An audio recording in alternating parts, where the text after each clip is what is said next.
Pertama ya, terkait dengan tempat zina itu adalah tempat syubhat. Itu yang harus dipahami ya, tempat syubhat. Nah, terkait dengan dakwah ya, dakwah itu pada prinsipnya boleh karena tujuannya dakwah. Makanya kan nanti itu amal itu ada yang namanya mulabisat. Amal itu ada namanya apa? Mulabisat. Mulabisat itu apa? Mulabisat itu adalah atribut yang melekat pada amal tadi. Itu namanya mulabisat. Amalnya sama, tetapi pahalanya atau balasannya bisa berbeda tergantung mulabisatnya. Contoh begini ya. Nah, makanya itu penting kita bicara filosofi amal.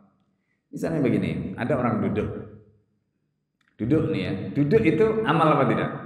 Amal, ya. Kemudian pertanyaan berikutnya, apakah orang yang duduk itu dinilai mendapatkan pahala ataukah mendapatkan dosa? Tergantung.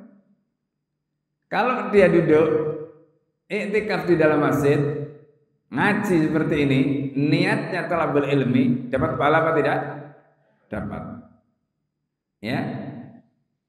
Duduk di dalam masjid, tapi yang ditonton adalah pertandingan sepak bola, dapat pahala apa tidak? Tidak, meskipun duduknya di dalam masjid. Kenapa? Karena nonton sepak bola. Sama-sama duduk, sama-sama di dalam masjid, itu namanya mulabisat. Namanya apa? Mulabisat. Jadi perbuatan itu nanti dihukumi berdasarkan atributnya. Ya, nah itu kalau kita bicara. Jadi orang misalnya nih sama-sama gitu datang ke pelacuran tadi. Yang satu itu mau dakwah, itu atribut. Yang satu mau melacur, atribut. Yang mau melacur hukumnya apa? Haram. Yang mau dakwah ya boleh. Karena atributnya berbeda.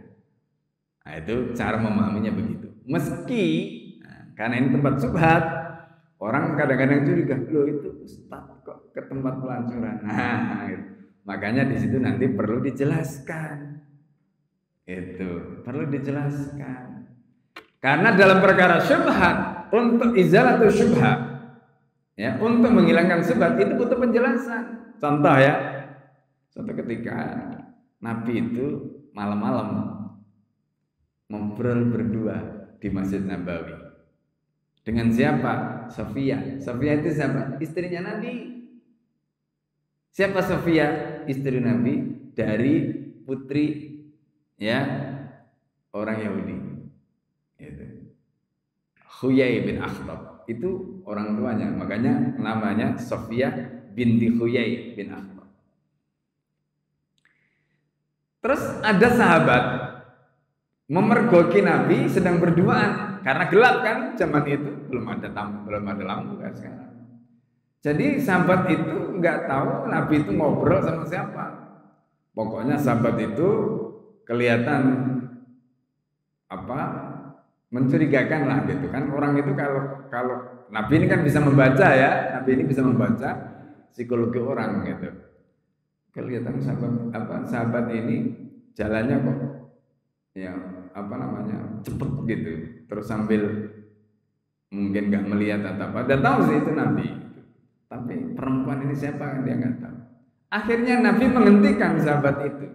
Apa kata Rasulullah? Ala rislika, sebentar, kamu jangan terburu-buru. Hadihi Safiyah, katanya. Dijelaskan sama Nabi, ini adalah Safiyah, istriku.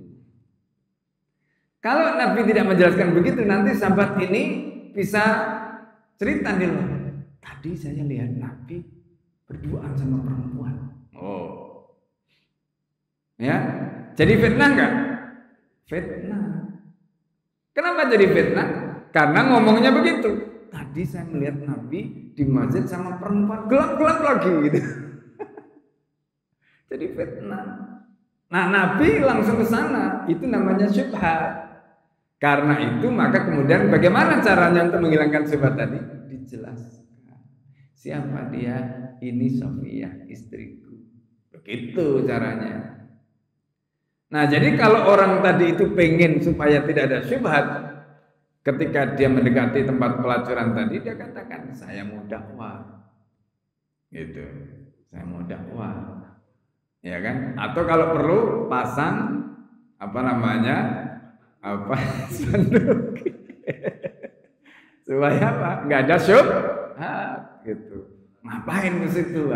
Gitu kan nanti jadi ngapain ke situ? Gitu. Ya. Baik. Jelas ya? Nah, itu namanya mulabisah. Baik.